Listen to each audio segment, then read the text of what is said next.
Last Tuesday at 2 p.m. somewhere, a woman ate a protein bar over her kitchen sink, answered 3 texts, forgot to drink any water, and told herself she would get it together next week. She's also the same woman who, on social media, looks completely fine. She's you. She's me. She's basically everyone.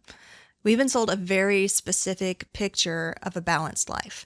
It looks like someone who wakes up before 6, moves their body, makes a nourishing breakfast, shows up fully present at work, leaves on time, connects with their family in the evenings, reads something meaningful before bed, and then does it all over again. Somewhere in there, they also have hobbies and they always look rested. The fact that we're all privately living this version of life while publicly performing a more composed one is exactly why the conversation about balance needs to start over from scratch. The balanced life we've all been sold, the one with the perfect morning routine, the always nourishing meals, the inbox that's constantly at 0, the fully present evenings every single day, was designed as a marketing concept. It's not a research finding. It's not a lived reality. What we actually know about balance, the research-backed lived experience version of it, looks a lot more honest and truly a lot more forgiving. Now, researchers have spent decades trying to define work-life balance, or just balance in general. It's been on the docket for a while. It's only increased in recent decades since the requirements for working and having a family and needing to produce an output more constantly has started to grind not only on the individuals, but also on society as a whole. And what they found is that there is no single definition that fits everyone. Surprise, surprise. A review published by Cambridge University Press examined dozens of definitions across studies and found that there are consistent themes, but no universal formula. Those consistent themes were 1, role compatibility, which means that your different responsibilities at work, your home, relationships, health, that all of those are not constantly fighting each other for your time and energy. Another one was low conflict, which means that the demands of one area are not regularly spilling over or wrecking another one. And then personal engagement, which means that you're actually present and invested in the areas that matter most to you, not just physically showing up, but also mentally there. But how you get there, what your schedule looks like, how you divide your hours, what you prioritize, all of that is completely unique to you. The definition that comes the closest to how most of us actually experience balance comes from researchers Kaliath and Bruff in a 2020 study. They said that work-life balance is the individual perception that work and non-work activities are compatible and promote growth in accordance with the individual's current life priorities. Now, the 2 words in that definition that are doing most of the heavy lifting are individual and current. Because balance is not a universal standard. It's your perception that's shaped by your priorities in this particular season. That means that the version that worked for you 2 years ago may not serve you now. And the version that works for your neighbor may not ever work for you at all. One review that was published in the Journal of Occupational Health Psychology shifts the conversation away from time-based definitions entirely by suggesting that balance is less about how you divide your hours and more about whether you feel a sense of satisfaction and effective functioning across all of these areas of your life that matter to you. That's a psychological experience, not a schedule. But here's what research is very clear about. Balance is dynamic. It is not a destination. It is a constantly moving target. As the researchers at positivepsychology.com describe it, maintaining work-life balance is a continuous, lifelong process, and the balance will tilt toward different domains. This tilting is normal. Sometimes we need to give more to work, other times to family. The goal isn't to achieve balance and check it off the list, because that implies that there's a finish line, and there isn't. The goal is an ongoing awareness and honest evaluation, and this intentional adjustment that happens as your life shifts around you. According to research that was summarized by the Harvard Business Review, creating a balance between work and life is not a one-time activity. It's a constant cycle of reevaluating your evolving feelings and priorities and adjusting your work and life choices accordingly. And that reevaluation isn't a sign that you didn't get it right the first time. It's really the whole point. What this means practically is that balance needs anchors, not a fixed structure.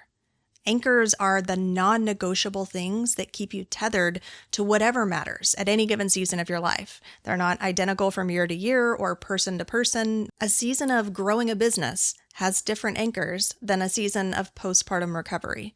A season of launching a child into adulthood looks nothing like a season of grief or transition. Evaluating what your anchors are right now is the only way to find a version of balance that's actually effective for you. So let's start by being honest about what balance actually looks like in practice. Some weeks you're going to get 8 hours plus of sleep. You'll move your body, cook real food, and feel like you have a handle on all of the things in life. Other weeks you might be surviving on protein bars and coffee with back-to-back commitments. Both are real and both are actually a part of a full life.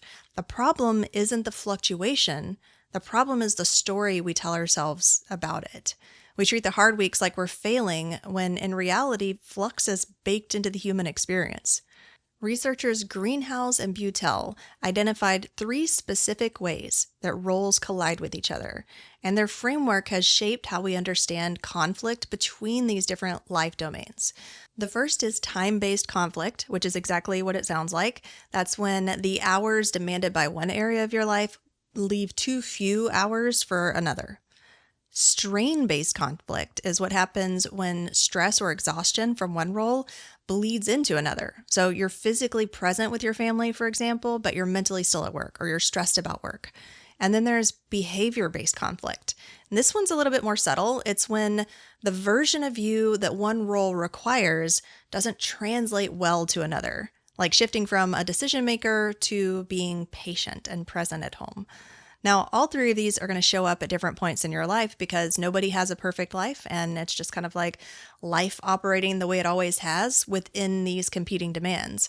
But the more that you can keep those 3 things regulated, the more you're going to experience the feeling of having life balance. A 2023 study examining the relationship between work-family balance and employee well-being found that balance improves performance through well-being, not through rigid time management. So what that tells us is that the goal isn't to engineer some perfect week, like a perfect rigid schedule. It's to build enough well-being across this messy, imperfect week so that you can keep showing up. The structure serves the feeling, not the other way around. What helps is to have a clear sense of those anchors so that when a chaotic week hits, you know what to protect. Maybe connection with your family is a non-negotiable, or maybe during a heavy work season, you give yourself permission to simplify everything else for a short window of time, knowing that it's just temporary. Maybe cleaning is the thing to go so you can be sure that you're getting those full 8 hours of sleep. I know me, I can't go without my sleep.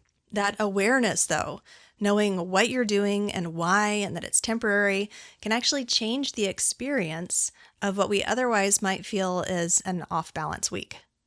But there's one missing piece that people rarely talk about when they're talking about balance. You always hear work-life balance.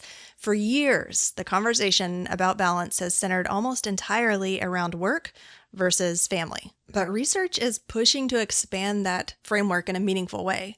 One 2020 study found that workers considered health to be as important as family in their overall sense of balance. In fact, that same study found that work-health balance explained more of the variance in job satisfaction than work-family balance did. They said, and I quote, "This study shows that workers are more aware of the importance of the health domain for achieving a good work-life balance. Our results indicate health as a fundamental domain in work-life balance dynamic that is as important as the family domain, if not more so." Now, this matters because most of us treat health as the one thing that we tend to when everything else is taken care of. We put it last on the list. We skip the appointments, skip the rest, push through. But the research is telling us that health is not a reward for getting everything else right. It is a core component of what it means to be in balance in the first place. So when we reframe it this way, it changes what we put on our priorities list. Sleep is not a luxury. Movement is not one of those nice-to-have things. Managing stress and building recovery into your week is not indulgent. We talk about self-care not being selfish, right? These things are structural to balance, not supplemental. Nearly 3 in 5 employees report negative health impacts from work-related stress linked to burnout. This is the cost of treating health as expendable when life gets full. This next section is specifically for the moms, the ones in the office, the ones working from home while the kids are in the next room, the ones who choose to step away from paid work to raise their kids. You each deserve to be named because your experience of balance is not captured by the general conversation, and it really should be. Becoming a mom doesn't just add a role to your life. It reorganizes your entire identity. Research published in Gender, Work, and Organization found that the transition to motherhood is not a linear process with a clear endpoint.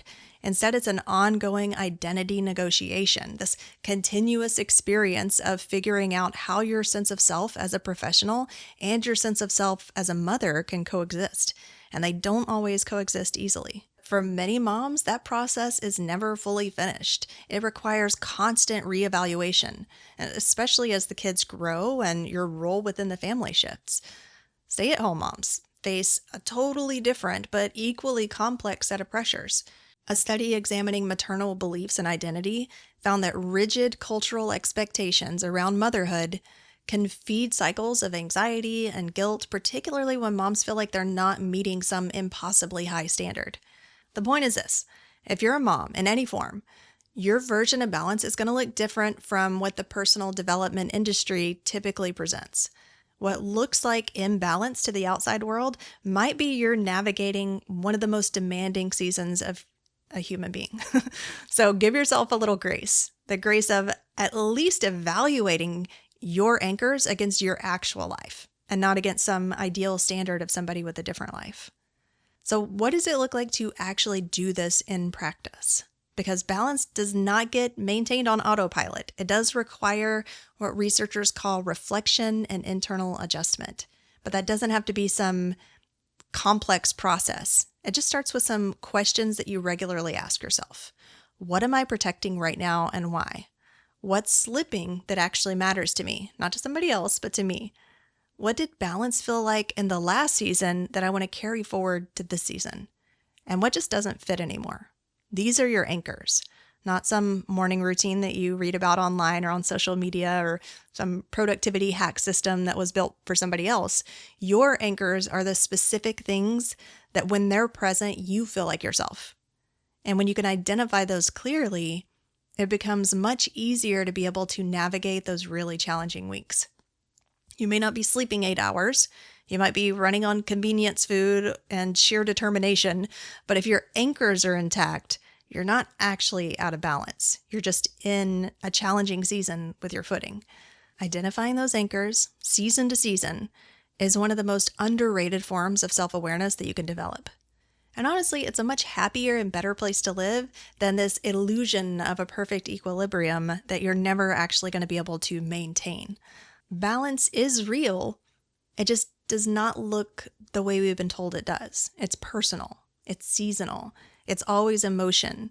It includes your health, and it's not a negotiable pillar. So it looks completely different during the season of new motherhood than it does in the season of building a career or caring for an aging parent, and it has nothing to do with what the person 3 squares down in your feed appears to have figured out. The version that's available to you right now in this exact season is really the only one worth chasing. Hey, if you enjoyed this episode, be sure to take a moment to either give me a review, or if you're watching this video on YouTube, give me a thumbs up and subscribe. I release new episodes every Tuesday. I'll chat with you next week.